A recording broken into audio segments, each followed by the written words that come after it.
సంవిధాన చక్రవర్తి నవీన గుణ సనాథుడు నాచన సోమనాథ కవి రచించిన ఉత్తర హరివంశం 26వ భాగం 6/6/24. దీనికి చక్కని వ్యాఖ్యానాన్ని రచించిన వారు శ్రీ చదలవాడ జయరామ శాస్త్రి గారు, శ్రీ వజ్జల వెంకట సుబ్రహ్మణ్య శర్మ. 4వ ఆశ్వాసంలో ఉన్న హ్యాంచ్ గదా యుద్ధం జరిగింది, మధ్యాహ్నం అయింది అని చెప్పుకున్నాం కదా.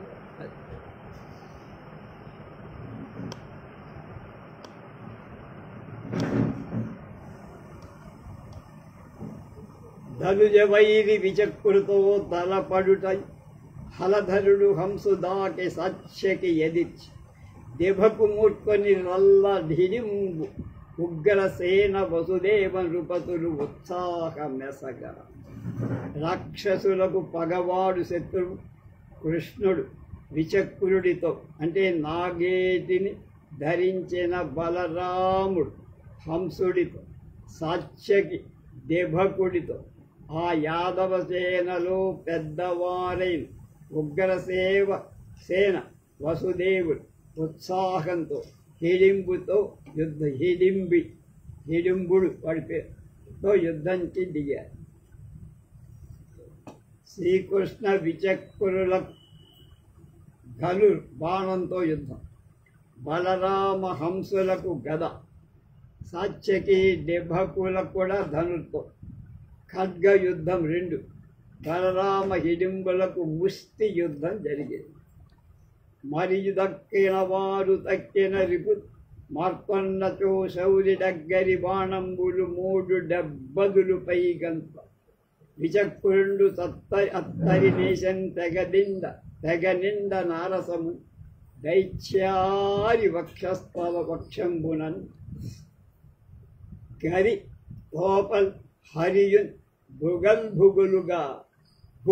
భుగులుగా గ్రక్కెన్ వెసన్నెట్ గుబులుగా గుండెలదరగాని పాతాళ భైరవిలో ఉంటున్నది, ఇక్కడికే వచ్చాయి. భుగులుగా అన్నాడు నాచన సోము. అలాగే ఇతర యాదవులు హంసుడి సైన్యంలోని వాళ్ళందరినీ ఎదుర్కొ కృష్ణుడు విచక్రుడి దగ్గరికి వెళ్ళి వాడి మీద 73 బాణాలు వదిలారు. దానికి ప్రతిగా వాడు అల్లెత్తాటిని బాగుగా వెనకిలా ఒక్క ఉప్పు బాణాన్ని వేయగా అది కృష్ణుడి రొమ్ముకు తగిలి బాణం చివర ఉండే 2 రెక్కల వరకు లోపలికి దిగిపోయి ఆ కారణంగా భుగుల్ అనే ధ్వనితో కృష్ణుడు వెంటనే రక్తాన్ని వమనం చేసుకున్నాడు, అంటే దూకుచ్చేసి రక్తం కప్పుకున్నాడు. 14 జగములు తన ఉదరంబున దాల్చి విష్ణుడు ఉత్పాదకుడై తుది నుమియు నాటి చందం మది తలంచే మహేంద్రుడపుడు మాధవుని దశం.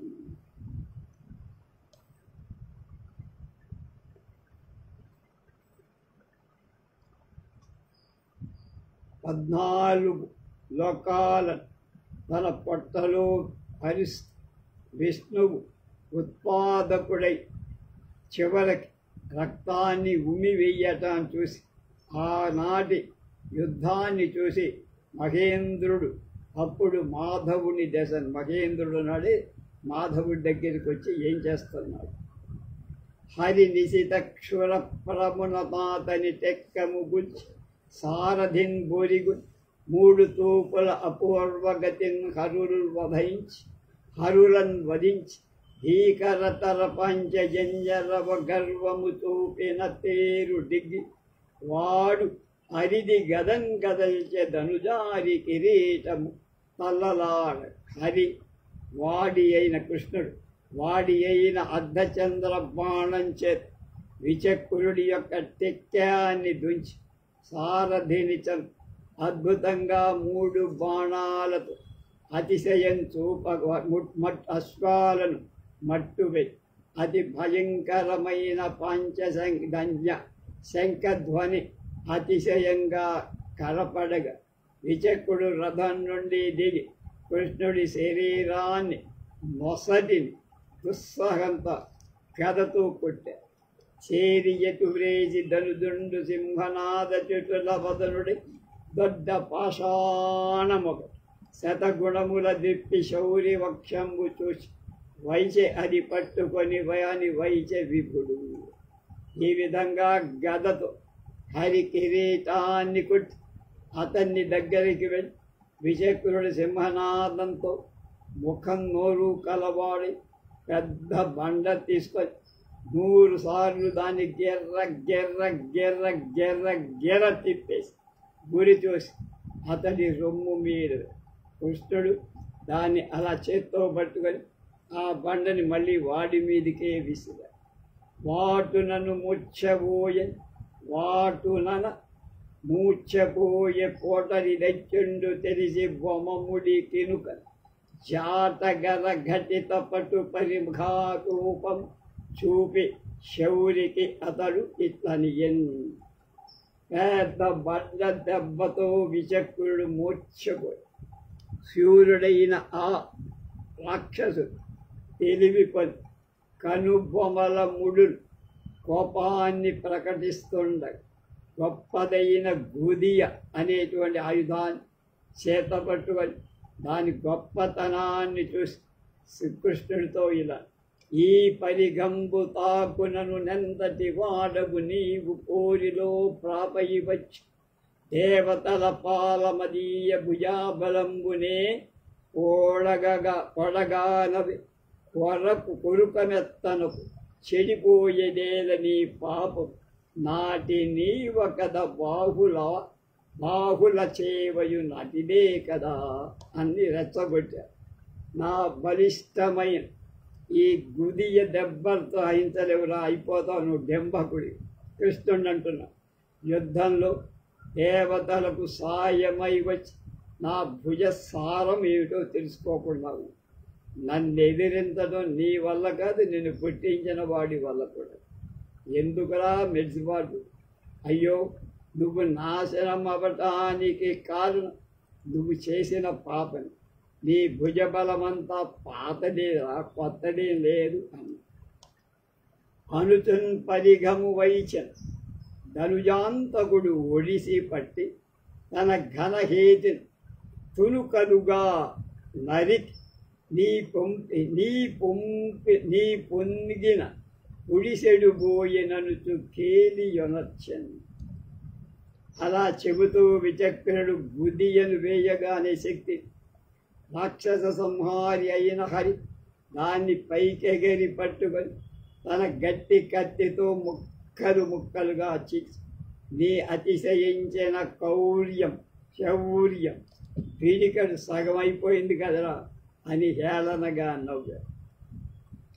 ఆ ధనుజుండు వెండి మళ్ళ ఘనశాకంబగు వృక్షమున్ పెరకి ఆ కంసారిపై వైచినన్ వనజాక్షుండు కరాసిధార నది ద్రవ్వన్ వైచి చేపట్ తక్కిన శస్త్రంబుల నుంచి కొంతబడి అగ్నేయాస్త్రమున్ పూల్చి తద్దనుజున్ కాల్చి మరల్చినంత గదిసన్ తద్బాణమున్ ధూణమున్. విచక్రుడు పెద్ద కొమ్మలు గల చెట్టునొకదాని పీకేశాడు అమాన్. కంసుడి విరోధి అయిన కృష్ణుడి మీద విసిర. ఆ కమలాల వంటి కళ్ళున్నవాడు చేతిలో ఉన్న కత్తి యొక్క వాడి అయిన అంచు వాదన చేత ఆ చెట్టును తెగగొట్టి ఆ కత్తినే చేతపోయి విచక్రుని ఆయుధాలనన్నిటినీ పాడు చేసి కొంతసేపటి అగ్నిదేవతకు చెందిన బాణాన్ని అభిమంత్రించి, అంటే ఆగ్నేయాస్త్రం, అతడిపై ప్రయోగించి ఆ రక్కసుని దహింపచేసి దానిని మళ్ళీ తన దగ్గరకు వచ్చేట్టు చేసి తర్వాత అది మళ్ళీ తన తూణీరంలోకి చేసి ఉన్న దైతేయులందరూ కన్నవారు కనదిక్కుల పోయి సాగరములలో అడగిరటు నీళ్లలోని ముల్లైరి గాని నేడు తుదిగా ధత్రికి నగయలేరు. విచక్రుడు ఆగ్నేయాస్త్రం చేత దహింపబడ అక్కడ ఉన్న రాక్షసులంతా వాడి చావును చూసి ఎత్తు పల్లాలు చూడకు ఇష్టం వచ్చిన ప్రాణాలు కాపాడుకోవట ఆ వేడిని భరించలే సముద్రంలో దూకి అణగిపోయారు. మళ్ళా లేవలవారు. ఈ విధంగా నీటిలో నుండి బాధించే ముళ్ళులాగా ఉన్నారు. కానీ నేటి వరకు నీటిలోంచి పైకి ఎప్పుడు తేలాలంటే చచ్చిపోయారు. అప్పుడు అంతా ఇక్కడ హలధరుడేశకంసు బదియమ్ములనైదిటి నేశకంసుడా హలధరునాథరాచరములైదిటి ఐదిట నాగి రేగి మొక్కలముగ నారసం ఒకటి గాఢగవాని లలాట మేయుడు స్వలసి అతండు తేలిపై సొమ్మరుగోయి అచేతన స్థితి. బలరాముడు హంసుడిపై 10 బాణాలు, హంసుడు వాడి మీద 5 బాణాలు. ఈ 5 బాణాలతో బలరాముడు ఉప్పొంగిన ఉత్సాహంతో ఉక్కు బాణాన్ని హంసుడి నొసటిలో నాటుకొనేట్లుగా వెయ్య వాడు రథం మీద మూర్ఛపోయాడు. హంసుడు తడవుగ నుండి తేరి బలితం కుశరంబడి కోసి ఏసి పెట్టడ సింహనాదమున హంసుడు గ్రాలగనేటు నుద్గడు వగు నెత్తుటందుడిసి తక్కెడు నెత్తుట కుంకుమచ్చవిబడి హలాయుధుడు కనుపట్టేడు కింకనహింకరించుతో. హంసుడు చాలాసేపటికి మూర్ఛ నుంచి లేచాడు. బలమైన పెద్ద బాణాన్ని నారితో సంధించి బలరాముడిపై వేసి సింహనాదం చేసి ఆ బాణం వల్ల కలిగిన గాయను స్రవించిన రక్తం శరీరాన్ని ముంచేసింది. బలం అలాగే నోటి నుండి రక్తం కూడా కక్కుదు. బలరాముడు కుంకుమ పువ్వు వంటి దంగులు పొంది కోపాన్ని చూపుతూ పొగరెక్కిన వాడై పూచిన కింసుకం బనక పుత్తడి రత్తుక బొమ్మ ఓలి నారాచములేడు వేలొక హరం పరగించి పైపయింత్రోచిన తేరు కార్ముకము దోణము కీర్తనం మునింగి దుఃఖాచిత దేహుడై కడగి హంసుడు కన్నుల నిప్పులొల్కగన్. కూర్చుంటాడా బలరాముడు అసలే కోపిస్తాడు. కనుక పువ్వులు పూచిన మోదుగ చెట్టులా ఎర్రబడిపోయిన శరీరం, లక్క కెంపు ఛాయగల అపరంజి బొమ్మల కనప హంసుడిపై 7,000 ఉక్కు బాణాలు ఒకే దెబ్బకి విసిరారు.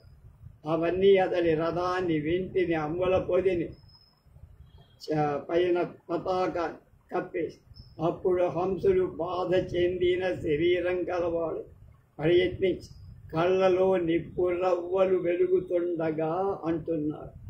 ఒక శరమున బలభద్రునుచి కోవనొకడ బడగ తెల్లంగ వేరొకట సూతుదాస్ ఇకగా రయంబున నేసి వేసే ఓలి 4 గుర్రాలు నేల కూలా. హంసుడు కోపంతో ఒక బాణాన్ని బలరాముడి శరీరంలో గుచ్చుకొనేట్లుగా, మరొకటి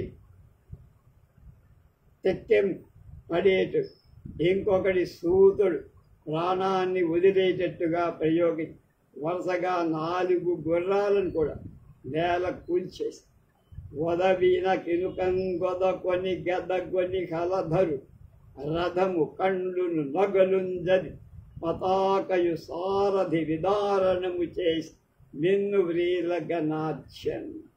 ఆ తర్వాత కోపం పెరిగింది. చెలరేగాడు. గద చేత్తో పట్టుకున్నాడు. రథచక్రాలను నొగను వెరగొట్టాడు శత్రువుది. తెట్టాలు సారథిని కూల్చేశాడు. ఆకాశం పగిలిపోయేటట్టు సింహనాదం చేశాడు. అంతట బోకసూతుడు నదరంతట వేగ రథంబుడికి వాడంతక దండ సంధిపక దాతి భయంకర బాహుడి పరిభ్రాంతి యనక్షే. ఇద్దరు అపార పరక్రమ కేలి తేలి అంతంతకు అంతరంగము అహంకరణంగునం కొంత వింతగన్. బలరాముడు ఊరుకోక సూతుణ్ణి ఆయువు పట్టు తాకేట్లు గదతో మోదాడు. ఆ కారణంతో హంసుడు రథం నుండి దిగి యముడి కాలదండంలాగా ఉన్న గదకు తీసుకొని భయాన్ని కలిగించే విధంగా అనేక సార్లు గిరగిరటి తర్వాత ఇద్దరు అంతులేని శౌర్య విలాసాలు కనపడుతుండగా గదాయుద్ధ క్రీడ చేసి మనస్సు పొగరుపోతు తన వంతు పరవశింపగా చిత్రంగా గుళ్ళు తెలియకుండా ప్రవర్తించారు. ఇట్లు గదా విహారంబున హంసహలధరుడు రుధిర ధారాసారంబునంతరిసి శలక వారింపక యోసలిలక యోలంబుగ పంకింపక పాదుకనక సడలక శంకింపక సంధీక సరుకొలక నెనుక మెత్తక వేగిర పడక తరచిపోక తాలింపక చరింపక ఛాయ దొరుకక గదలు సారించి సైరించయున్ చుట్టియున్ బట్టియున్ దట్టియున్ గదల్చియు ఆదల్చియు తాకించయు సౌకించయు పూజించయు చూపియు మోపియు పాపియు జడిసియు వలసియు ఎత్తియు ఒత్తియు దాచియున్ త్రోచియున్ వివిధ విచిత్రహారంబులన్ తిరుగవలాయునుండు దక్షిణ మండల ప్రచారంబులన్ పరగిన హంతుండు సవ్య భ్రమణంబులన్ గడిసి అప్పుడు ఆ ఎరువుల దత్తనై ఢాకై లవణి లాగును తెగువలు తెలివిలు మత్సరంబులు మదంబులు వెరవులు వేగంబులు వైసైరణంబులు సాహసంబులను కనుగొని స్వరముని గణంబులు రక్కసంబున ఇత్తెరంగు సమలం వింతకు మన్నెన్నడున్ కానము అని తద్గదాధర యుగంబు వృత్ర వాసవుల విడంబించి అట్టియడ హంసుడు పలపలి దశ చుట్టుకొని వతుడని బలభద్రుడు దాపలి వంకం తిరిగి కదియుటయు పిడుగులను పిడుగడచి సందంబయ్యే అయ్యవసరంబునా.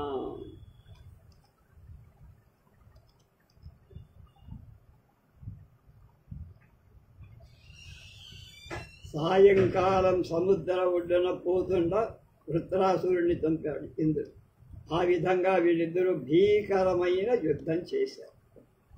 దిమకుడు సాత్యకయు పర ప్రభావ పరిభవ విహార పారీణు సార భుజాబల విభవు లోక భయంకర ముత్తులగుతూ గలన కలన అంటే యుద్ధంలో గదిసిన దిమకుడు సాత్యకుడు పరుల శౌర్యాన్ని అడగించు యుద్ధ క్రీడలు అంటే ఒకళ్ళ శౌర్యాన్ని ఇంకొకళ్ళు యమద్దులు శక్తివంతమైన బాహుబల ఆధిక్యం కలవాడు సూపరులకు భయం కొల్పే ఆకారం యుద్ధాన్ని ఒకళ్ళొకరు సమీపించగా సత్యకి దేవకుపై సాయక దశకంబు నిగిడింపన వివాని మొగమున జను మన మీద వక్షంబుపై నాటిన అతడు సత్యకినేస 5,000 నరసంబుల వాని నడుమను తునుమాడి సైనేయుడర్చిన జాల నడి విసిక భత్తకమేసి వెండియు లక్షవాణంబుడు పరపిన నరకి వచ్చి వృష్ణివీరుడు డివకుని విల్లుదుని అర్ధచంద్ర బాణంబున నతడు వేర వెంట నిశిత క్షురప్రంబు వెలయుధుడి శనివరుని నోర నెత్తురు చింద చేసి సాత్యకి దేభకుపై 10 బాణాలు వేయగా వాడి ముఖంలో సనుమనలలో రొమ్ములా నాటు దేవకుడి సత్యమైన 5,000 ఉక్కు బాణాలు వేస్తే సాత్యకి వాడి నడుమని అద్దగించి పెద్దగా అరిచాడు. అప్పుడు డిబకుడు కోపంతో మొదట 7 బాణాలు తర్వాత 1,00,000 బాణాలు వేయ సాత్యకి వాటిని కండి అర్ధచంద్ర బాణం దేవకుడి వింటిని తునివేశారు. అప్పుడు వేరొక వింటిని తీసుకు అర్ధచంద్ర బాణంపై సంధించి సైనేయుడి నోటి నుండి రక్తం వచ్చేట్టుగా కోట్టాడు. వాడు ఆ మణిములు మ్రోదుగుతూ సోమించి మురంతకాలుడు నెత్తురు వర్రై మరియు నరకె దిబకుని చేముందర మొరయు విల్లు సీత భల్లము వసంతకాలం పుష్పించిన మోదుగ చెట్టు సరి అవుతూ ఆ కృష్ణుడి తమ్ముడు సాక్షి వడలంతా రక్తం కమ్మ ఎర్రని వెల్లువ రూపంతో వెంటనే వాడయి అయిన బాణంతో బల్లంతో దేవకుడి చేతి ముందున వింటిని ఖండించి దేవకుడు వేల వింత ప్రకటించిన నాణ బాణ పరంపర ధరా విపులు కనుంగనంగా ఎదు వీరుడుగా తెలివాని చాపము రభసమెలర్పగా పడు శరంబున తుంచి క్రమంబుతోడు తత్ప్రభచడ తుంచె చాపములు పచశతంబు శతంబునే తన వింటిని కోల్పోయిన డిబకు ఇంకొక దాన్ని తీసుకొని సాత్యకి మీద అనేక వరుస బాణాలు వేసి రాజులంతా చూస్తుండగా సాత్యకి ఆయాసం పొంది దేవకుని వింటిని వేగంగా బాణంతో తుంచి వరుసగా ధనుస్సును 5 నూటిని మరొక దానిని అతని ప్రతాపం చిందేట్లుగా ధ్వంసం ఎత్తడు వేగము నిండులు విండులు తత్తరముగా వెలుగనేయు తమకమునైన చిత్తములు కృపాణ రణాయత్తములుగా ఇలకు నురికి రా వీరవరులు దేవకుడు వేగంగా వీళ్లను చేతపట్టు సత్యకి వేగిరపాటుతో విరగకొట్టు వాడు బాణాలు తీసుకోవడం వీడుకోవడం ఉద్రేకం అంతటితో వారిలో ఉపశమించడానికి వాళ్ళ మనస్సులు ధనుసులు వది కత్తి యుద్ధానికి మొగ్గు చూపారు. ఖడ్గహస్తులై సోమదత్తి నకుల సౌభద్ర దౌశ్యాస ప్రసిద్ధ ఖడ్గ నిపుణ విద్య డిభక సత్యకుల కలింది శౌర్యమున కానబచ్చినట్లు గదిశారు. సోమదత్తు శుద్ధుడైన భూరిశ్రవుడి యొక్క పాండవులలో 4వ వాడైన నలుడి యొక్క సుభద్ర కొడుకైన అభిమన్యుడి యొక్క దుశ్శాసుడి కొడుకైన ఖడ్గ విద్యా నైపుణ్యం డిభక సత్యకుల కత్తిపోరులో కనబడింది. ఈ విధంగా ఒకళ్ళనొకరు కోర్టుకోడు భ్రాంతంబు విభ్రాంతంబు విద్ధంబావిద్ధంబు విప్రుతంబు విస్తృతంబు ఆకరంబు వికరంబు భిన్నంబు నిర్మర్యాదం అమానుషంబు సంకుచందంబు కుచితంబు నవ్యమానువు రామజానువు చిత్రకంబాగితంబు చిత్తంబు గుడుంబంబు లంబనంబు దుతంబు సవ్యబాహువు వినిర్బాహు సవ్యేతరంబు వృత్తంబు త్రిబాహు తుంగబాహు సవ్యోన్నతంబు దాసి పృష్ఠత ప్రసారంబు యోధికంబు ప్రణితంబు అన 32 ప్రచారంబులను పరిభ్రమించి నవసేవకులను పోలే తురువచి పరిగ్రహీతులను పోలే ధారాయేమల సూదరులను పోలే దండమల జ్యోతిషుకల పోలే ముష్టిమల గుండి పరలభించున తరువన్ పోలే జాడలు తూచి ఎగ్గులాడడు వారుం పోలే ఆసపాటునని తోర్పెత్తువారునన్ పోలే విసరి తరాసునం తూతువారున్ పోలే దారకులను పోలే అట్టి పనిదిరుగు వెలుగులను పోలే మసకలబడి వసంతమాడెడు వారుం పోలే చిన్ సకల వ్యవహారులను పోలే మెట్టుబడి విరక్త విటులను పోలే చెయ్యి తనిసిన గరువలం పోలే సరుకు గనక నటమటపు కోమటులను పోలే లెక్క చే మాదర సమర్థకులను పోలే జంపందలిసి ఎడిందంబులు దలిపించిన ఝణంకారంబులు తదీయ పరస్పర ఘర్షణ క్రైంకారంబులను తమ హుంకారంబులను 30 వప్పరించుయు వసరి విచ్చుయు చొచ్చియు అదలించుయు గదలించుయు గోరు నవసరంబున స్వర విద్యాధర గంధర్వ దివ్యమునులు దివన్మున నిలిచి అవ్వీరద్వయంబు గమనం కొని వెక్కసంబుగన్